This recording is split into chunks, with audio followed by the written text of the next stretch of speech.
This is 96.4 FM, Outbreak FM, Paris. David Morgan here. It's 3:17 p.m. on a Thursday afternoon in November.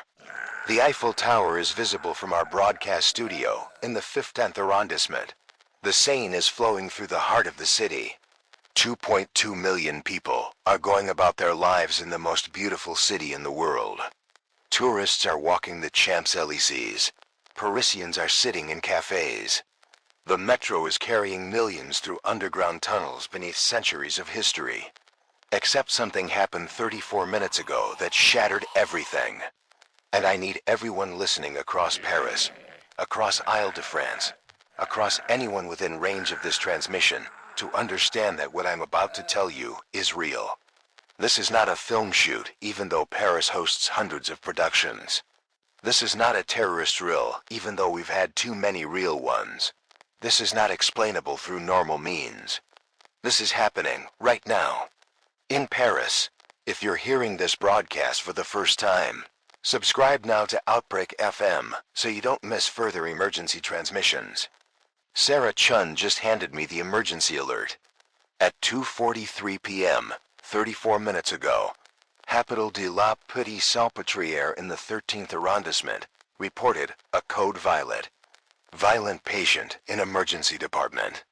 Except this patient had been declared deceased 19 minutes earlier. Declared dead at 2:24 p.m. from cardiac arrest following traffic accident. Body was covered. Moved to temporary morgue holding. And at 2:43 p.m., that patient attacked a nurse.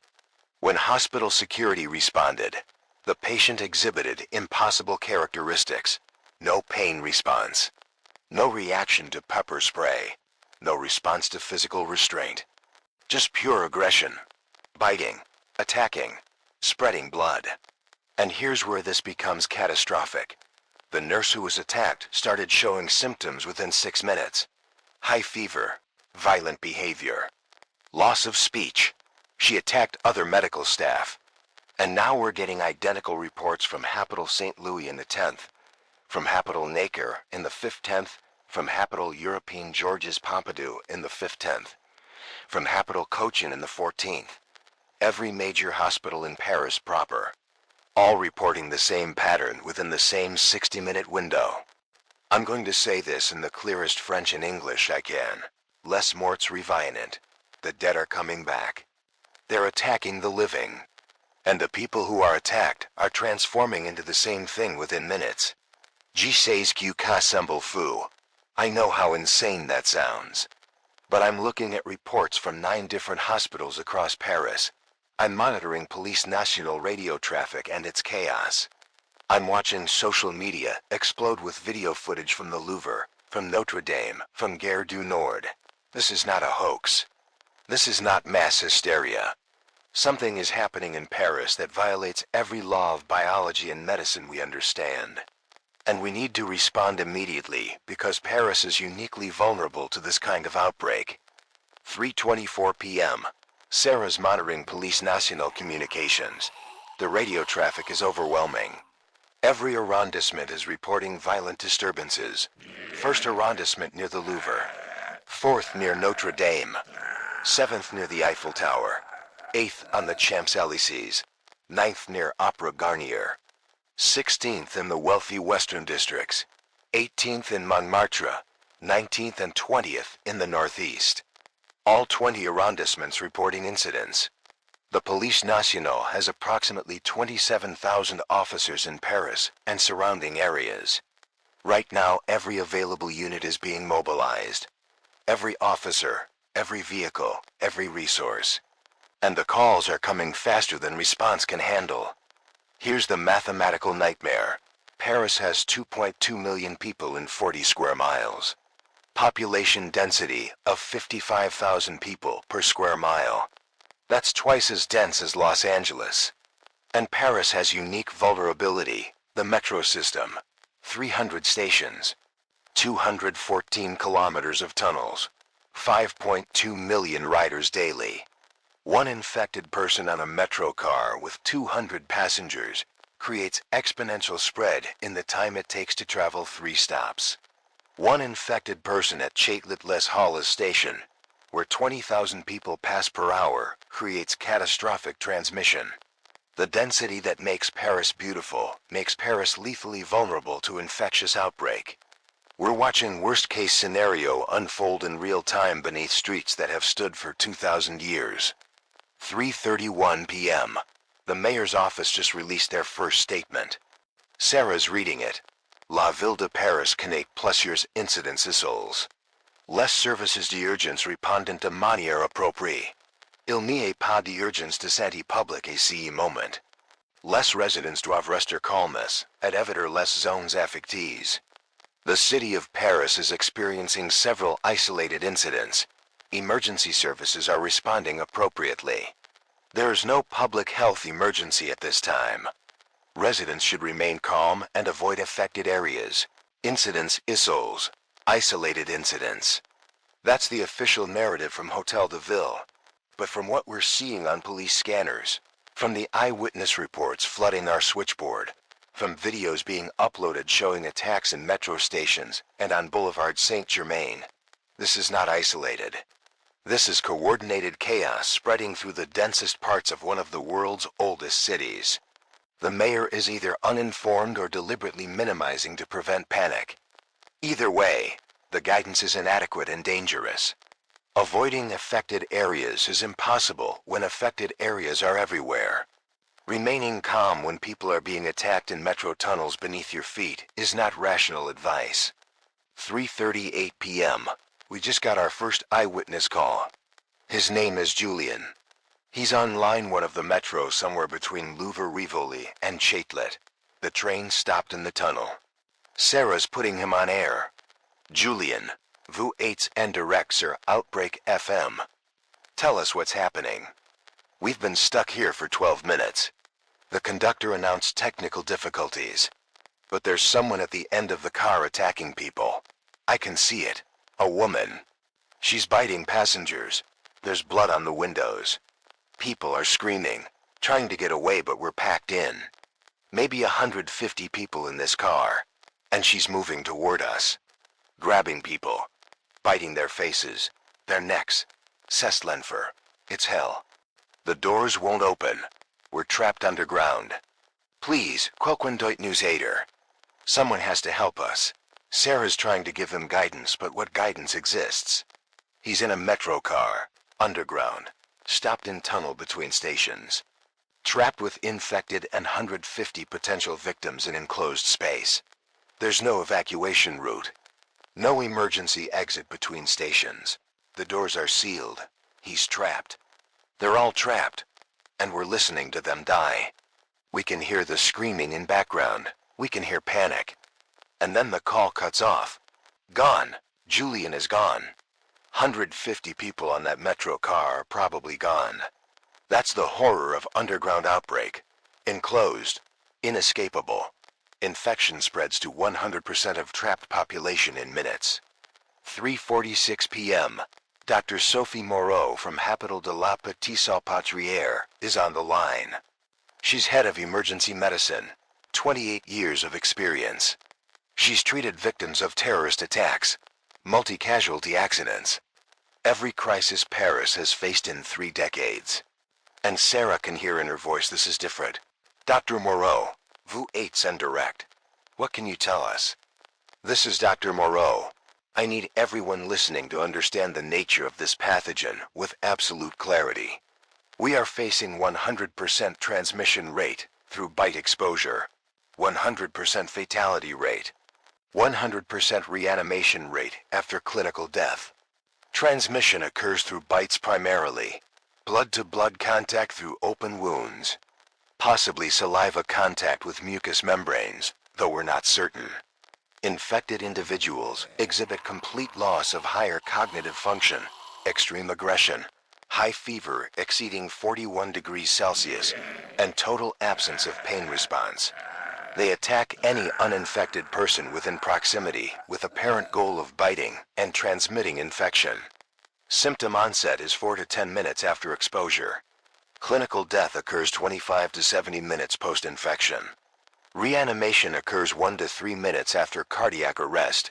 Once bitten, survival is impossible. Infection progression cannot be stopped. Death is inevitable.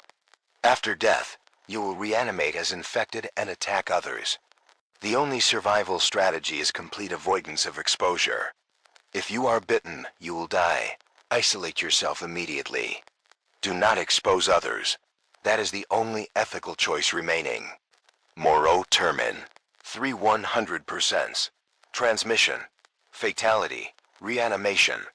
Dr. Moreau is confirming this is unsurvivable if exposed. That bite equals death equals transformation into threat. Understanding this changes every calculation. Changes how you respond to seeing infected. Changes whether you try to help someone who's bitten. You don't help them. You can't help them. They're already dead. They just don't know it yet. 3:54 p.m. The metro system is experiencing catastrophic failures.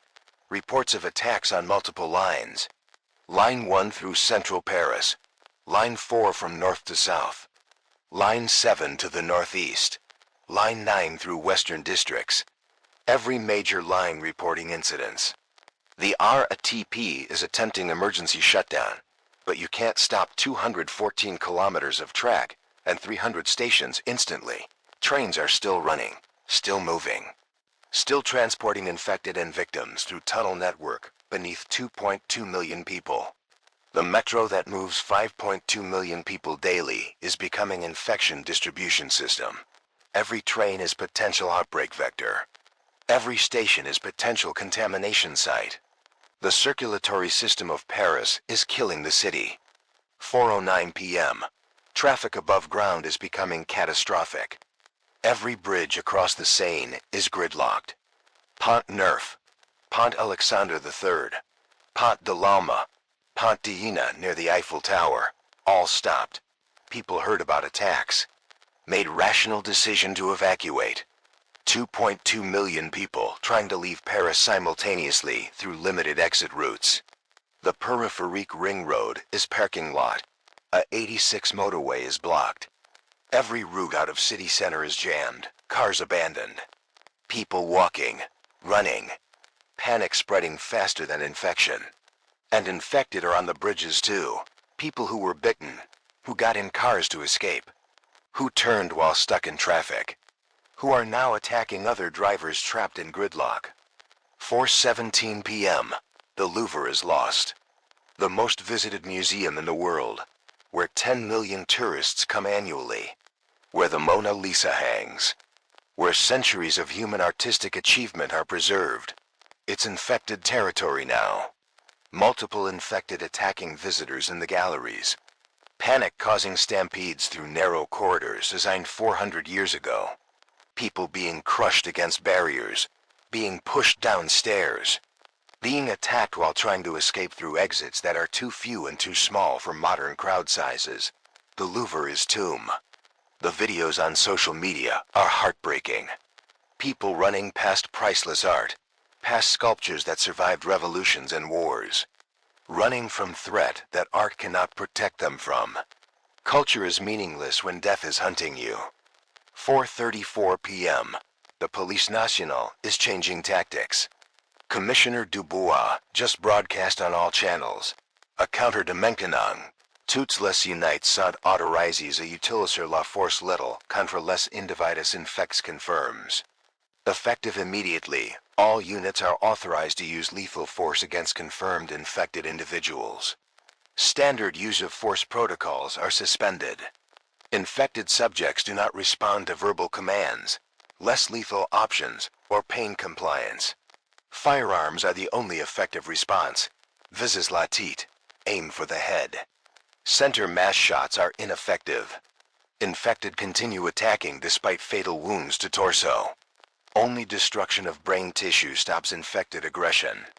Headshots are authorized across all arrondissements effective immediately. This is combat, not policing. Protect yourselves. Protect civilians. Eliminate infected on site. Dubois Termin. Headshots authorized. Tirs dans la tête. The Police Nationale just declared war on infected French citizens in their own city. That's how far outside normal we are. 27,000 police officers told to kill people on site if they show infection symptoms. No arrest, no restraint, just execution. It's necessary. It's the only thing that works. But it's also end of normal policing. End of pretending this is manageable through standard procedures. We're in warfare. We're in survival mode where infected are enemies and elimination is only option. 4:49 p.m. Sarah and I are making the decision. We're suspending all programming, no music, no commercials, no traffic updates. Outbreak FM goes into continuous emergency broadcast mode. We stay on air as long as we can, as long as we have power, as long as we're alive. We broadcast information that helps people survive. We coordinate between survivors and authorities. We're the voice people hear when everything else fails. That's our purpose. That's our commitment. We're not entertainers anymore. We're crisis communicators. We're survival information network. We're the frequency that stays on while Paris burns. 4:57 p.m. The infection estimates are coming in. Police National estimates 3,000 confirmed infected across Paris and inner suburbs. But that's confirmed through direct reports. Actual number is probably 30,000. Maybe 50,000. The infected don't call police. They attack. They spread. The only infected we know about are ones that attacked in public view. The ones attacking in apartments, in metro tunnels, in back streets, those go unreported. The real infected population is unknowable. We're operating blind, making decisions based on catastrophically incomplete information. Reality is worse. Always worse than reported numbers suggest. 5:11 p.m. Charles de Gaulle Airport is shutting down. All flights canceled. Terminals evacuating. There were infected on arriving flights. People who boarded planes in other cities showing symptoms. Who attacked passengers at 10,000 meters. Who created outbreak scenarios in pressurized cabin with 300 people and no escape.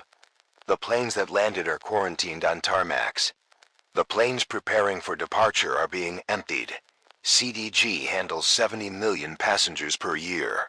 Right now it handles 0. Orly Airport is shutting down. Le Bourget is shutting down. All 3 airports serving Paris are dark. No flights in, no flights out. The city is cut off from air travel. The only exits are ground routes and all ground routes are gridlocked. 5:27 p.m. We're getting reports of community defense organizing in residential neighborhoods. A street in the Marais has barricaded both ends. 20 families working together. They've blocked vehicle access with cars positioned end to end. Posted residents with hunting rifles at barricades. Created defended perimeter around single street. It's working. They've engaged infected twice. Killed 19 infected.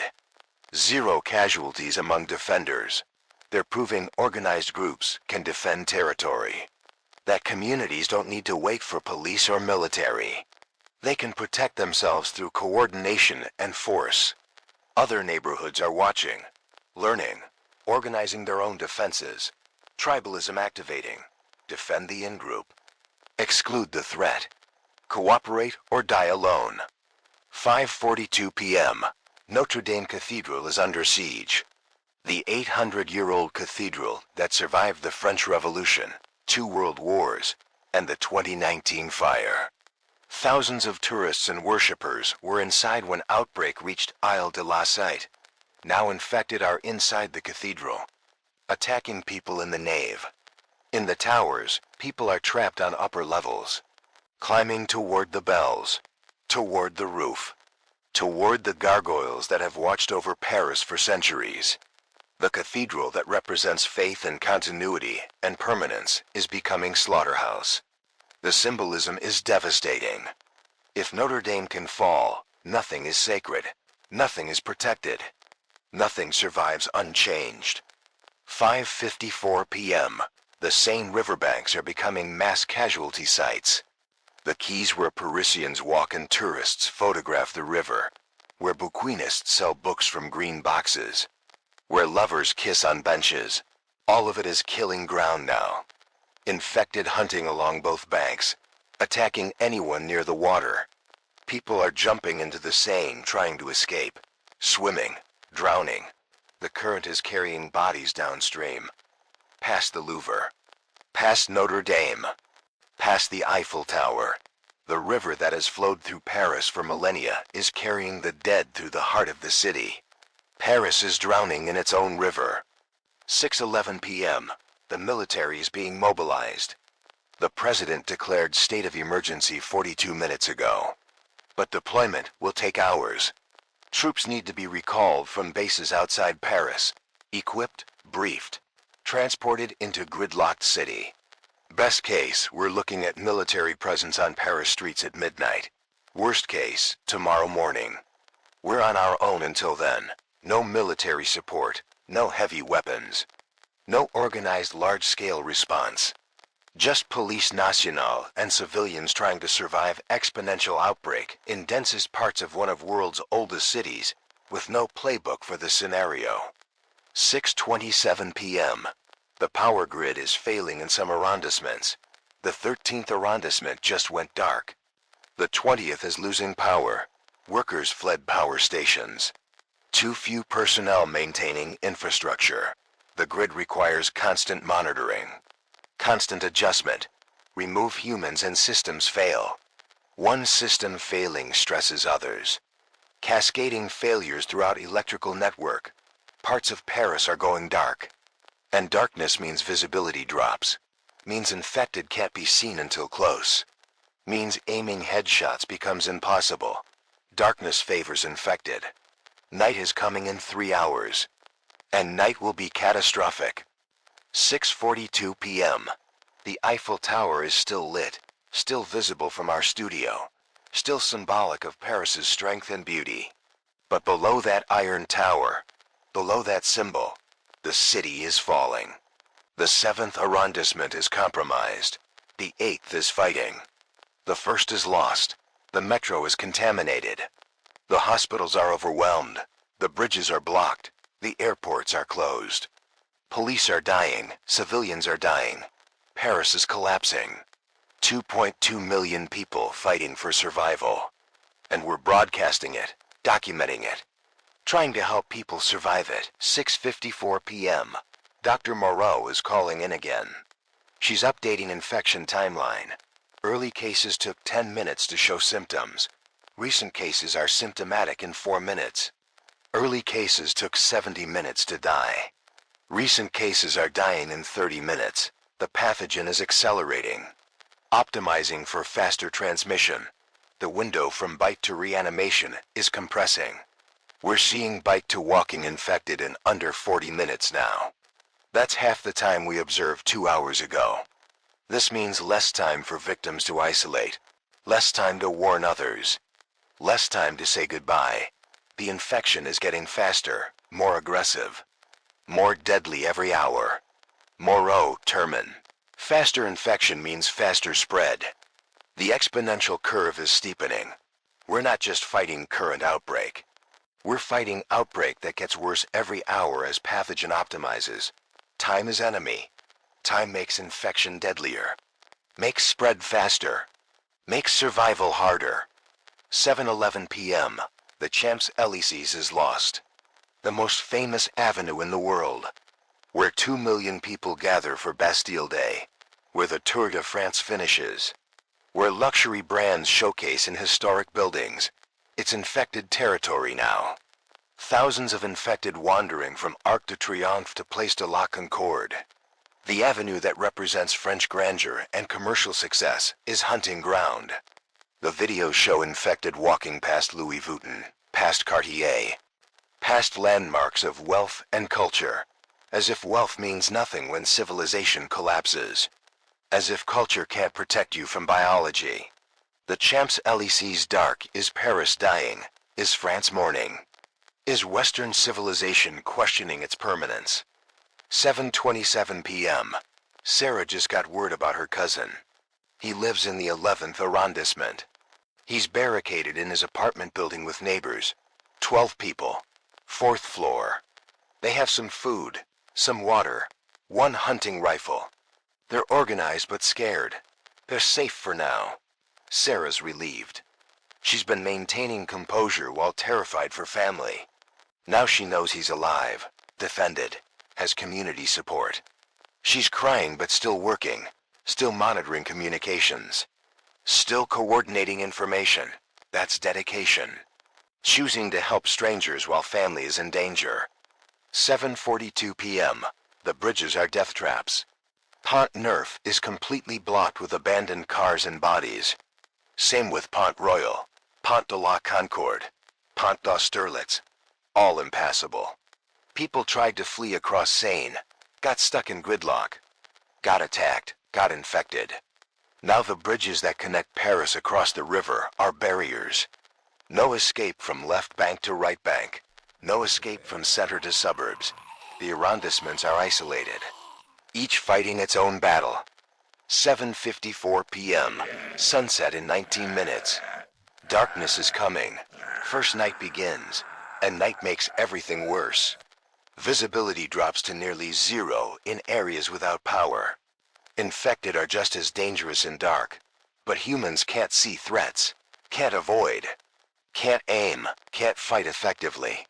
Night is when defenses fail, when mistakes happen, when casualties multiply. We have 19 minutes of daylight remaining, then we enter night. First night of outbreak. Many who survive day won't survive night. 8:04 p.m. The military is reporting first units approaching Paris. They're fighting through gridlock on A86, fighting through infected on approach routes. They'll be in central Paris by 11 p.m. now. 3 hours from now. 3 hours of darkness before military arrives. 3 hours of civilians fighting alone. 3 hours is eternity during crisis. But it's all the hope we have. Military in 3 hours. Hold on. Help is coming. 8:16 p.m. The sun is setting. Darkness is here. First night begins. Sarah and I are watching Paris go dark. Building lights going out as power fails. Street lights dark. Just scattered fires and emergency lights. The city of light is entering darkness. Total darkness in some areas. And in that darkness, infected are hunting, and survivors are hiding. And the first night of Paris's apocalypse begins. 8:19 p.m. The Eiffel Tower lights are still on, still illuminating the Paris skyline. The symbol endures even as the city suffers. It's small comfort, but it's something. As long as the Eiffel Tower is lit, Paris exists. As long as we can see that light, we have hope. Symbolic, irrational, but necessary. 9:04 p.m. This is Outbreak FM. David Morgan and Sarah Chun. The sun is down. Darkness is complete. First night begins. If you survive the day, if you're listening to this, stay with us. We'll broadcast through the night. We'll guide you. We'll help you survive until dawn. Stay tuned. Resta silencio. Stay quiet. Rest en vie. Stay alive. And if this frequency is helping you survive, if knowing someone else is fighting gives you strength, stay with us. More broadcasts will follow. We're not going anywhere. This is Outbreak FM Paris. Benvenue dans la nuit. Welcome to the night. Part 2. Ellen Tombe. 9:12 p.m. This is Outbreak FM. David Morgan here with Sarah Chun. We're 28 minutes into darkness, and the reports are already worse than we feared. The 18th arrondissement in Montmartre has lost all power. The 19th and 20th in the northeast are dark. Parts of the 13th are experiencing complete blackout. The City of Light is going dark district by district. And we're broadcasting from our studio in the 15th, 8th floor. We have generator power for approximately 10 hours. After that, we're dependent on battery backup. We're positioned to broadcast as long as possible, as long as infected don't reach this building, as long as our supplies hold. 9:19 p.m. The Police Nationale is reporting catastrophic losses. Commissioner Dubois just broadcast updated casualty figures. 6,000 officers dead, infected, or missing. 6,000. That's 22% of the force in 6 hours. 27,000 officers at start of outbreak. 21,000 still functional and declining. The police are being decimated, not because they lack courage or training. Because fighting infected in close quarters leads to bites. Bites lead to infection. Infection leads to death and reanimation. The police force is collapsing under weight of unsurvivable threat. 9:34 p.m. We're getting our first reports from people trapped in high-rise apartment buildings. A woman named Claire is on the 14th floor of a building near Place d'Italie in the 13th. She's barricaded in her apartment with her 2 children. They have food for maybe 3 days. Water from the tap still works for now. No weapons except kitchen knives. Infected are in the building. She can hear them in the stairwell, moaning, scratching at doors. They're not intelligent enough to use elevators, but they climb stairs. 14 floors is a lot of stairs, but infected are tireless. No fatigue, no pain. They'll climb until they reach the top. Claire's asking if she should stay or try to evacuate down. Sarah's telling her to stay. 14th floor is defensible, high ground. Going down means encountering infected in enclosed stairwells. Better to defend apartment than risk stairs. 9:47 p.m. The metro system is completely shut down now. RATP announced total closure 47 minutes ago. All trains stopped, all stations closed. But there are thousands of people still trapped underground, on stopped trains, on platforms, in tunnels, and infected are down there with them, hunting through darkness, through stations, through train cars. The screams are audible through metro ventilation grates, through maintenance access points. People above ground can hear people below ground dying. Can't help them, can't reach them. Just listen to them scream in darkness beneath their feet. 10:04 p.m. A community defense group in the 6th arrondissement near Luxembourg Gardens is making contact. They're calling themselves Defense du Luxembourg, 38 armed residents. They secured a 4-block area around Rue de Vaugirard, posted guards at every intersection, created safe zone for approximately 200 civilians. They're requesting we broadcast their location so other survivors can reach them. We're putting it on air, 6th arrondissement, near Luxembourg Gardens, Rue de Vaugirard, between Boulevard Saint-Michel and Rue d'Acis. Defense du Luxembourg accepting refugees, armed security. Medical screening for bites. If you're on the left bank and need safety, that's an option. Approach carefully. Identify yourself from distance. 10:19 p.m. Dr. Moreau is calling from Hôpital de la Pitié-Salpêtrière. She's been barricaded for 7 hours. She has critical update on infection behavior. We're observing infected congregating. Pack behavior without intelligence. They follow each other's moans. Where one infected goes, others follow. It creates concentrations. Individual infected are manageable. Packs of 30 or 50 overwhelmed defenses. Also observing degradation in early infected. Our 7 infected are moving slower. Tissue breakdown is visible. They're decomposing while mobile. Estimate 20 to 30 hours until complete motor function loss. The infected are temporary threat. They degrade. They collapse. Survive long enough and they become harmless. Moreau, Termin. 20 to 30 hours. That's the timeline. Infected are only dangerous for about 1 day. After that, they're too degraded to hunt. That's strategy. That's hope. Survive 30 hours and infected population becomes manageable. We're at hour 7 now. 23 more hours until day 1 infected start collapsing. Less than 1 day. We can survive 1 day. 10:34 p.m. The Seine bridges are completely impassable now. Pont Neuf is blocked with thousands of abandoned vehicles. Bodies everywhere. Infected wandering through the wreckage. People attempted to flee across bridges. Got stuck. Got attacked. Now the bridges are graveyards. The historic bridges that have connected Paris for centuries are barriers dividing the city. Left bank isolated from right bank, each side fighting independently. 10:47 p.m. The military is entering Paris. First armored vehicles crossing into the city from the west. They're engaging heavy infected presence on Avenue de la Grande Armée near Arc de Triomphe, fighting through thousands of infected. Heavy weapons, machine guns mounted on vehicles. We can hear the gunfire from here, continuous, overwhelming. The military is fighting their way into their own capital city to save what's left. It's surreal. It's necessary. French soldiers conducting combat operations in Paris, not against foreign invaders, against infected French citizens. 11:04 p.m.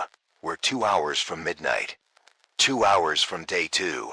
Sarah and I have been broadcasting for 7 hours and 47 minutes continuous. We're exhausted but functional. Running on coffee, we're rationing and sense of purpose that keeps us alert. This is our contribution. Information, coordination, hope. We can't fight. We can't cure infection. But we can maintain communication network. That's valuable. That matters. Thousands of people listening, depending on us. Surviving because we're here. 11:19 p.m. The Eiffel Tower just went dark. The lights that have illuminated that iron symbol since 1889 are out. Power failure or deliberate shutdown, we don't know. But the Eiffel Tower dark is devastating. That tower has been lit through 2 world wars, through occupation, through liberation, through every crisis France has faced in over a century. It's always been there, always lit, always symbolic of French endurance. Now it's dark, gone into night like everything else. If the Eiffel Tower can go dark, nothing is permanent. Nothing is guaranteed. Nothing survives unchanged. 11:34 p.m. Sarah's cousin just radioed from the 11th. His building is under attack. Large infected force. Maybe 40 individuals. The 12 residents are defending from 4th floor windows. They're holding, but ammunition for the 1 rifle is running low. They're requesting support, but there's no support available. Military is engaged near Arc de Triomphe. Police are overwhelmed citywide. Civilian communities are defending their own positions. No one has spare forces. Sarah's listening to her cousin coordinate defense, listening to gunfire. She's maintaining composure, but barely. Professional facade cracking. She's doing her job while family might be dying. 11:47 p.m. 13 minutes until midnight. 13 minutes until day 2. The city outside is unrecognizable from this morning. Still damaged. Still dangerous. But also showing signs of resistance. We can see fires being controlled. We can see organized defense positions with coordinated lighting. We can see communities fighting back. Paris is broken, but Paris is fighting. The city that has survived revolutions and occupations and wars is surviving this too. 12:01 a.m., midnight. We've crossed into day 2. The first 24 hours isn't complete yet, but we're in second day now. And if you're listening, if you survived to midnight, you're proving survival is possible. You adapted. You hid. You fought. You're a survivor. That's achievement. That's victory. Celebrate briefly. Then prepare for continuation. For day 2. For however long this takes. 12:14 a.m. The military has established first safe zone near École Militaire in the 7th arrondissement. They're securing area around Champ de Mars, approximately 8 blocks. Capacity for 3,000 people. They're screening refugees at perimeter. Anyone bitten is denied entry. Anyone showing fever is denied entry. It's harsh but necessary. Can't risk infection inside safe zone. Better to exclude possibly infected than endanger definitely uninfected. People are being turned away. Some will find other shelter. Others won't. That's triage mathematics. 12:27 a.m. We're getting reports of successful supply runs. Communities venturing into darkness to raid stores. Gathering food, water, medicine. It's dangerous. Visibility poor. Infected active, but supplies are necessary. Communities with planning and night vision equipment are succeeding. Others are failing. The difference is preparation, is equipment, is discipline. The communities that planned for crisis are surviving. The ones that didn't are dying. 12:43 a.m. Sarah's cousin survived the attack. His building held. They killed all 40 infected. 2 residents were bitten. Both self-terminated immediately rather than turn. Heroes who chose death over becoming threats. Sarah's relieved her cousin lived. She's devastated 2 people died. Both emotions simultaneously, relief and grief. That's the emotional reality of survival. You celebrate someone living while mourning others dying. 1:04 a.m. We're approaching 4 hours until dawn. 4 hours of darkness remaining. The night is quieter now than early evening. Fewer gunshots, fewer screams. Not because infection stopped, because survivors learned to stay silent, learned to hide effectively. The ones who didn't learn are dead. Natural selection teaching survival skills through death of those who fail to adapt. 1:19 a.m. The Defense du Luxembourg group is reporting they've made contact with 5 other left bank communities. Combined population approximately 700 people. They're forming alliance. Rive Gauche Defense Network. Mutual aid. Coordinated response. Shared resources. It's government emerging from chaos. Communities recognizing that cooperation provides security individual communities can't achieve. They're formalizing alliance over radio. No lawyers, no bureaucracy. Just survivors agreeing to help each other. 1:34 a.m. Dr. Moreau is providing updated degradation timeline. Our 10 infected are significantly impaired. Movement is slow. Coordination is poor. Our 15 infected will be barely mobile. Our 24 infected will be essentially immobile. The degradation is accelerating faster than initial predictions. Good news. Threat window is narrowing. Survive 24 hours from initial infection wave and day 1 infected become harmless. We're at hour 11 now. 13 more hours. Moreau, Termin. 13 hours until day 1 infected collapse completely. That's half a day. We can survive half a day. The timeline keeps improving. Keep getting shorter. Every update brings hope closer. 1:47 a.m. Sarah and I are 10 hours into broadcast. We're implementing shift rotation now. Sarah will sleep 4 hours while I broadcast. Then I'll sleep while she broadcasts.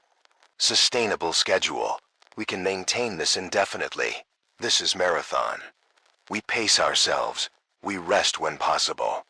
We continue as long as Paris needs us. And Paris will need us for days, maybe weeks. We're settling into new reality. This is our life now. Broadcasting crisis information, maintaining hope. However long it takes. Part 3, Lob Approach 1:54 a.m. This is Outbreak FM. David Morgan back after brief pause. Sarah's resting while I maintain broadcast. We're in deep night now. The hours between midnight and dawn, when exhaustion is overwhelming, when hope is hardest to maintain, when giving up seems rational. These are the hours that test endurance, test will to survive, but also the hours when infected degrade most visibly, when defense becomes slightly easier, when tide begins to turn. 2:04 a.m. The military has established second safe zone in the 16th arrondissement near Trocadero. Securing area with view of darkened Eiffel Tower across the river. Capacity for 2,000 people. Combined with École Militaire Zone, that's 5,000 protected capacity. It's growing. Not enough for 2.2 million people. But it's infrastructure. It's organized response. It's hope that government hasn't completely collapsed. 2:19 a.m.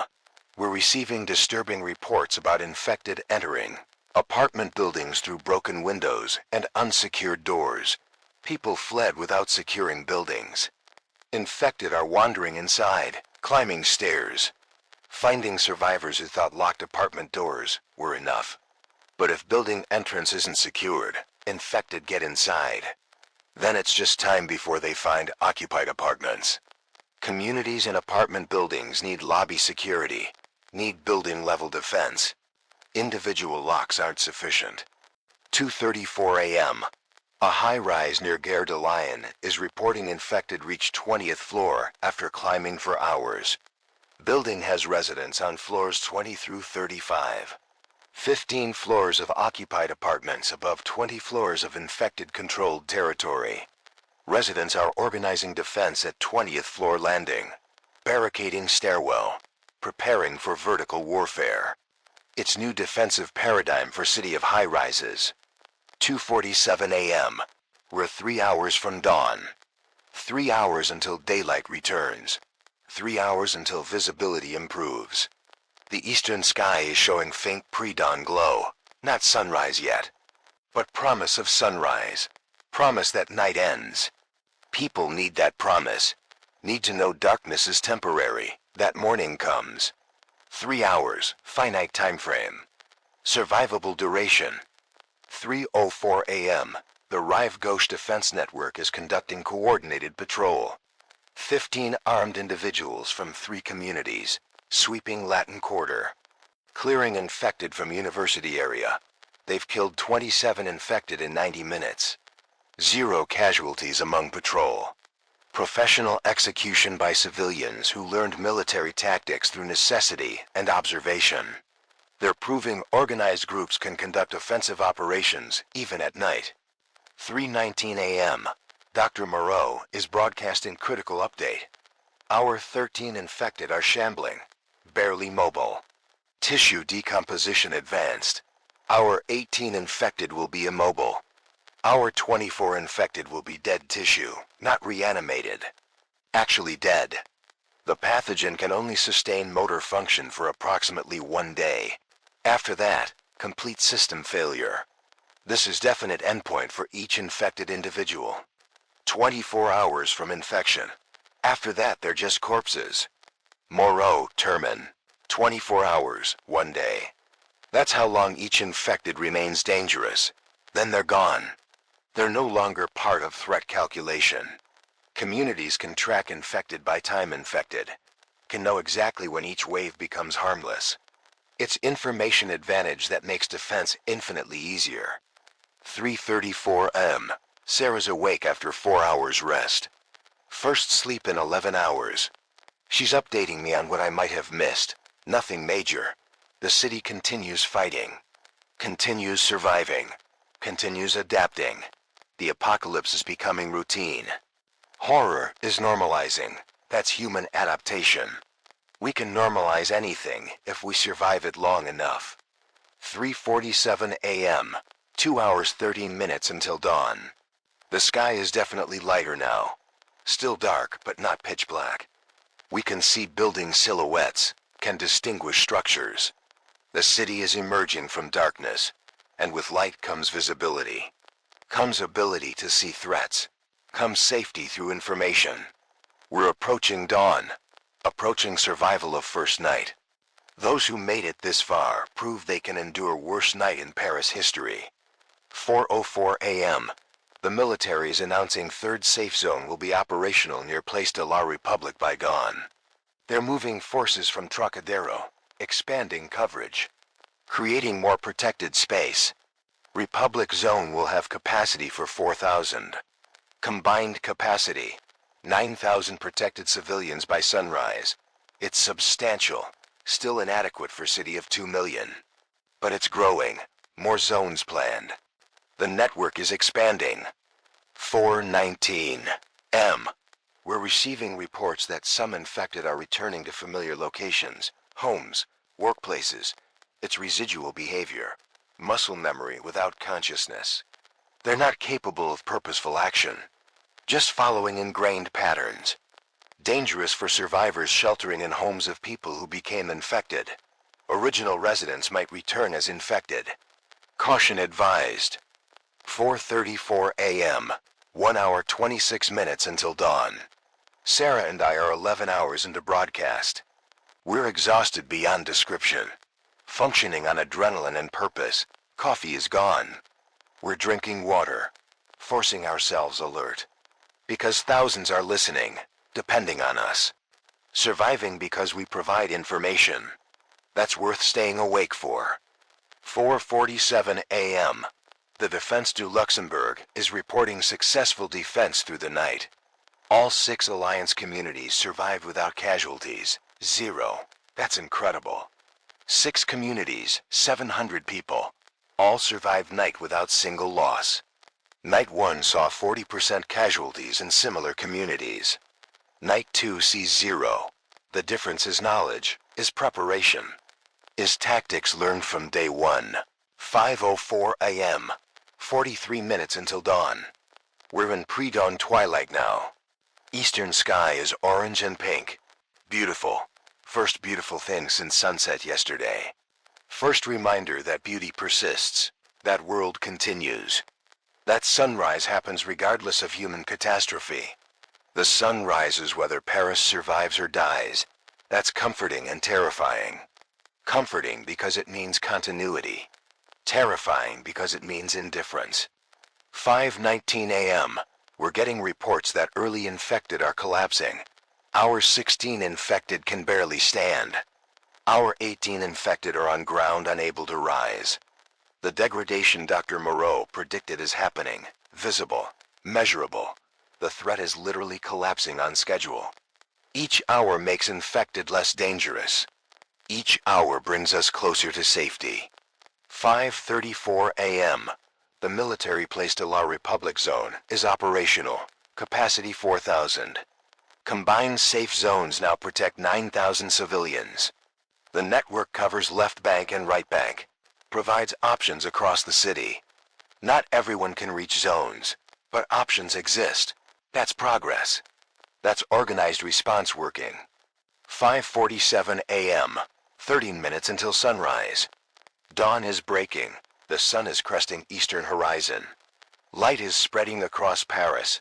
The city is revealed. Smoke rising from fires. Abandoned cars on streets and bridges. Infected wandering in early light.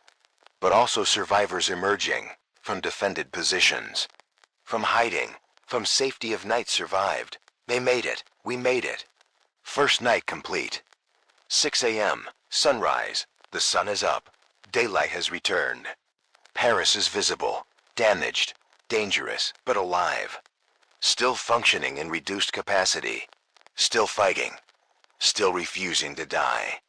The City of Light survived its darkest night. We'll survive day 2.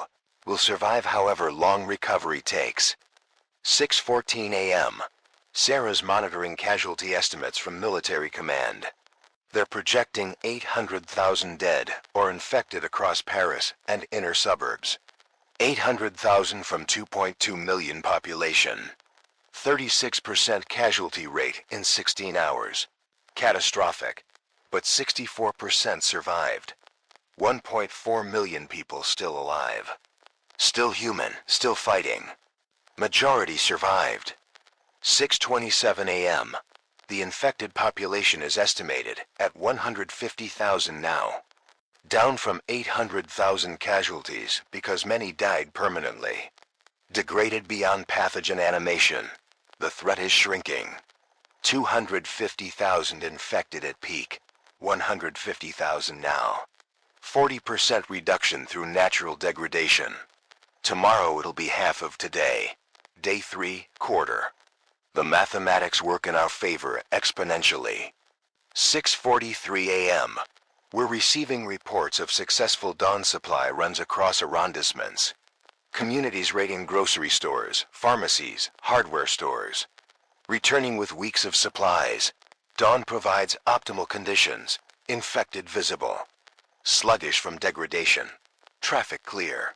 Communities with planning are securing massive hauls. That's self-sufficiency developing. 6:54 a.m. Dr. Moreau is calling with morning update. Our 17 infected are immobile. Cannot pursue.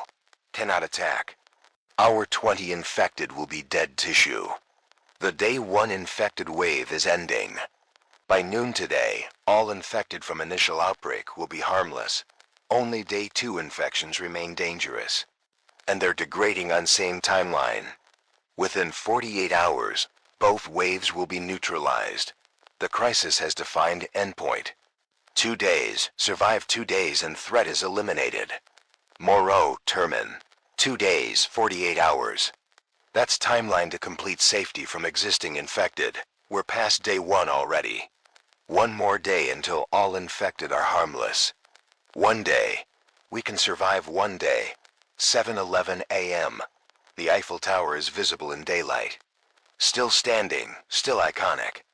Still symbolic even though lights are dark. The tower endures. Paris endures. France endures. The symbol matters. As long as we can see that tower, Paris exists. As long as Paris exists, we have future. 7:34 a.m.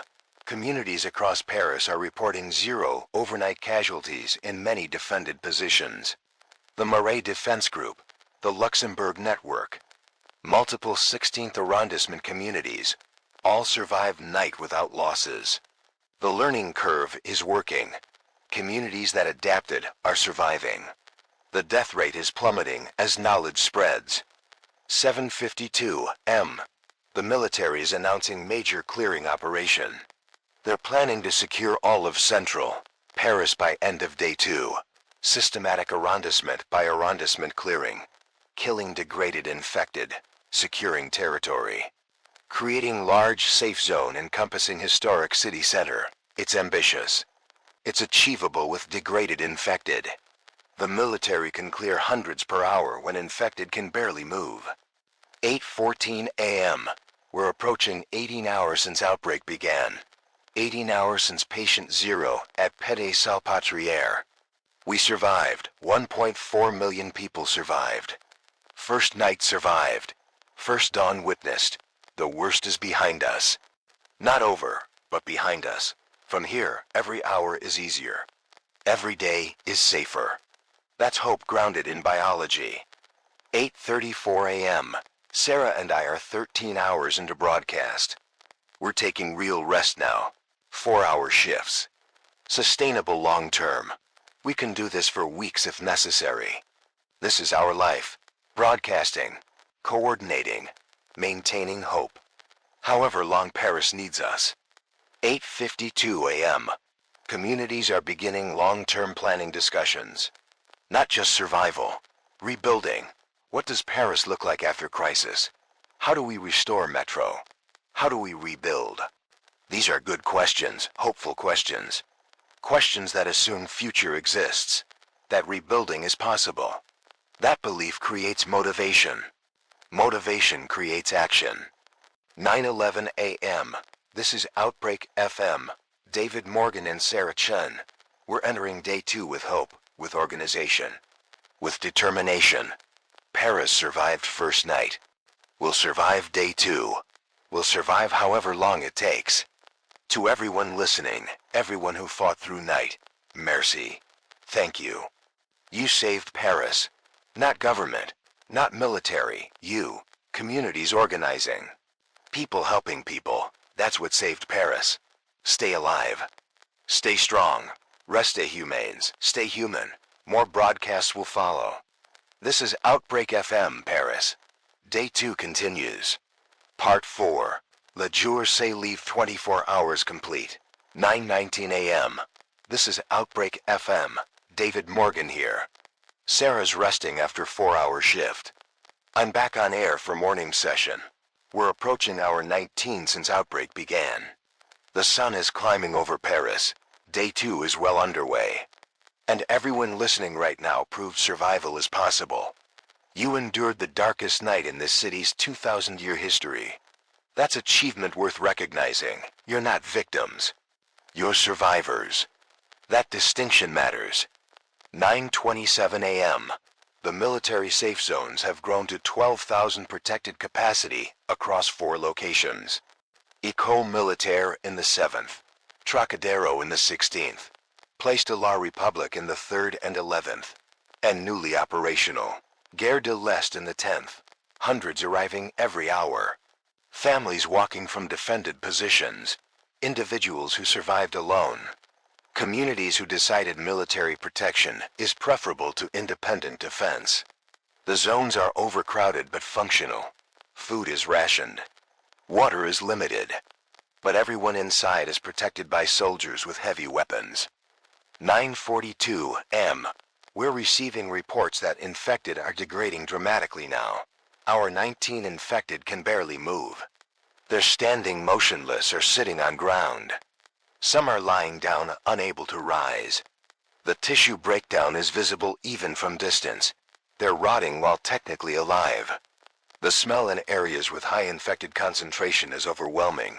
Dr. Moreau's timeline is proving accurate. By early afternoon, day 1 infected will be completely harmless. Just decomposing tissue requiring disposal. 9:54 a.m. The Rive Gauche Defense Network has expanded to 11 communities.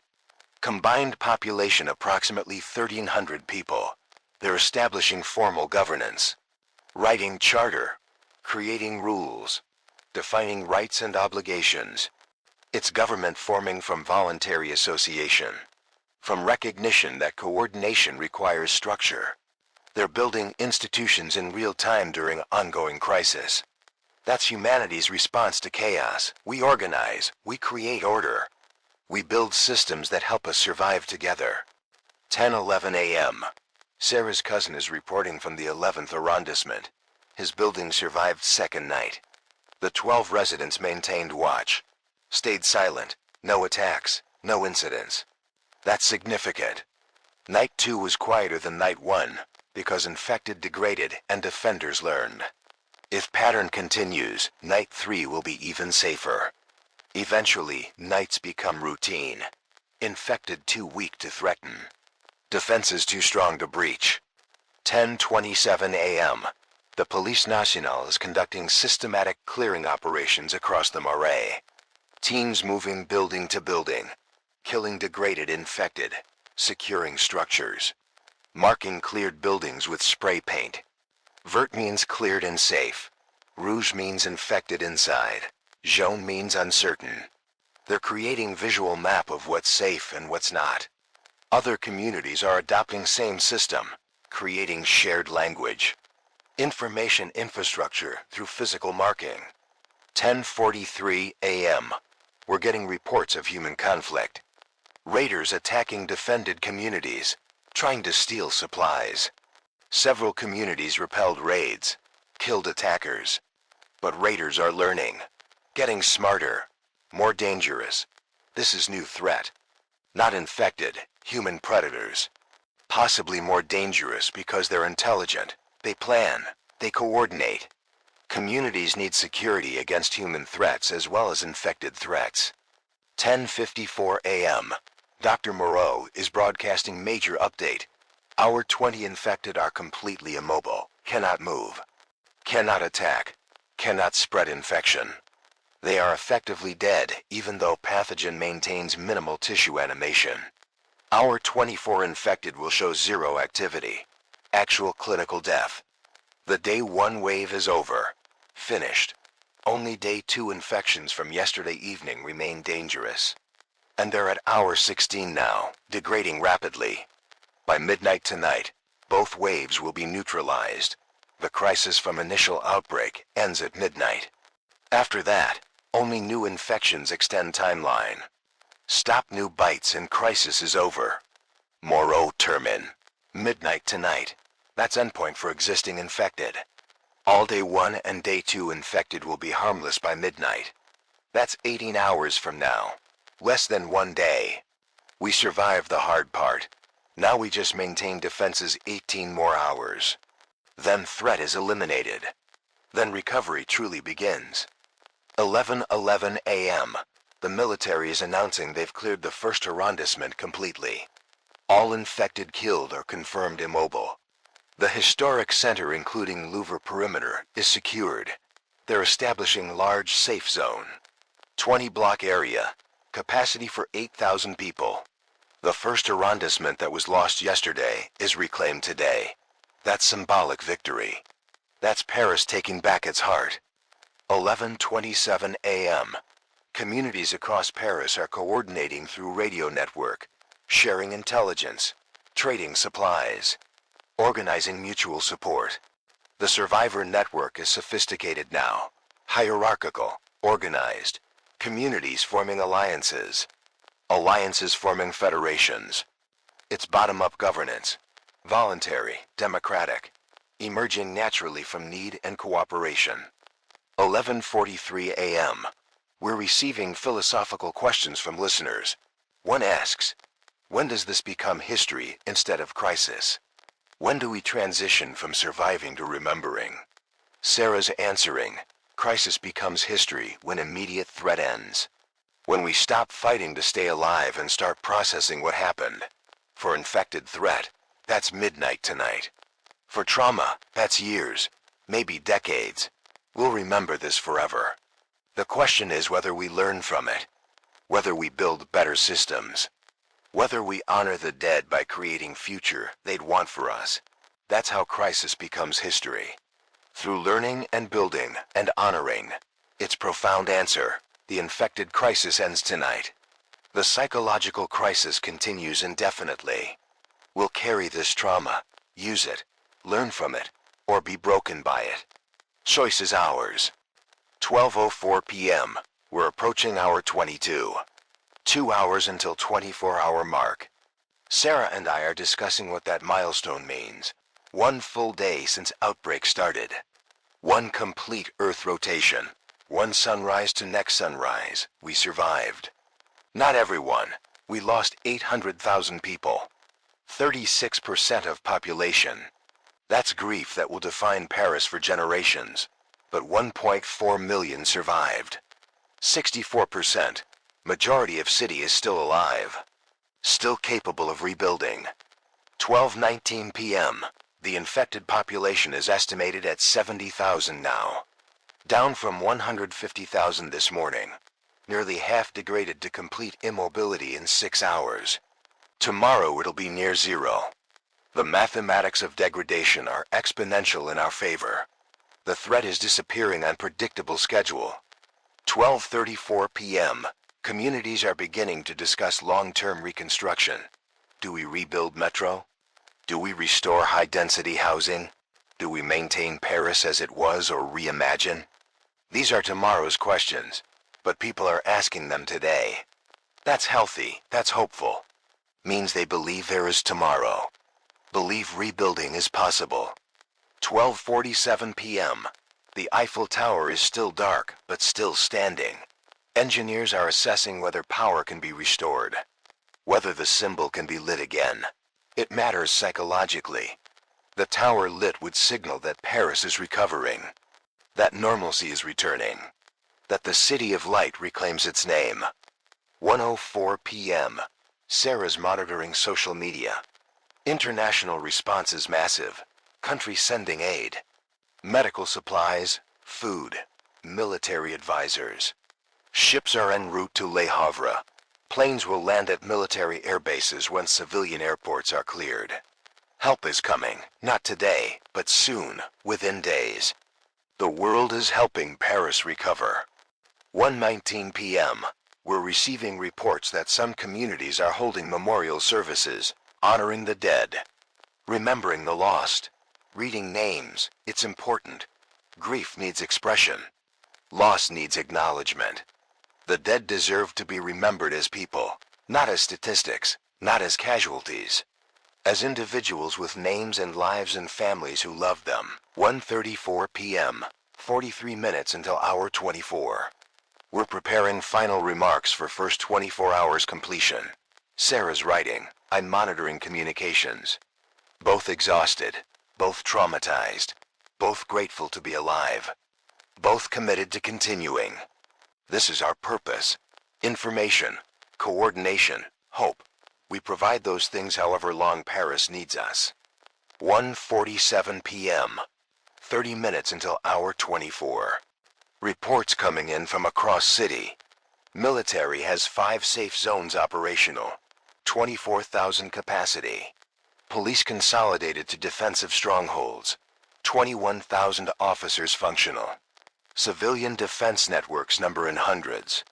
Thousands of communities. Infrastructure damaged but partially functional. Power in some areas.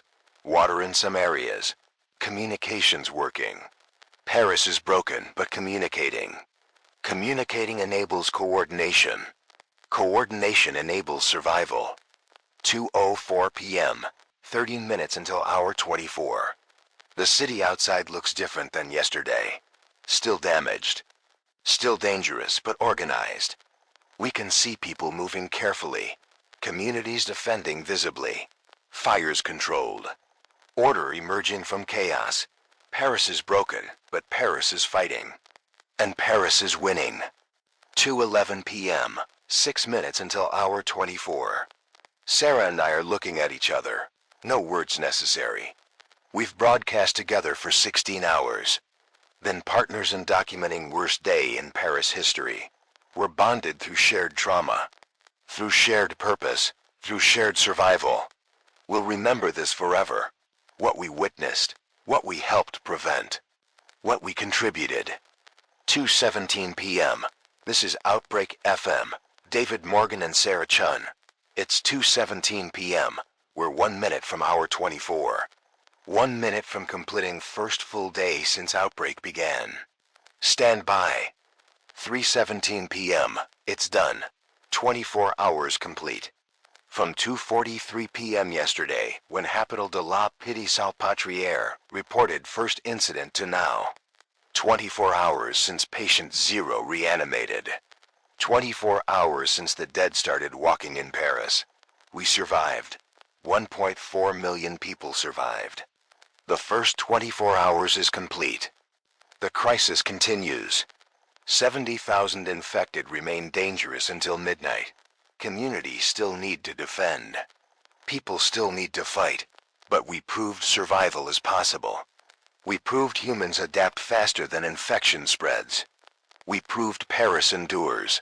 We're entering remainder of day 2 with hope. With structure. With determination to rebuild. To everyone who listened, who survived, who fought through 24 hours of hell, mercy. Thank you. You're why we broadcast. You're proof that humanity refuses to die.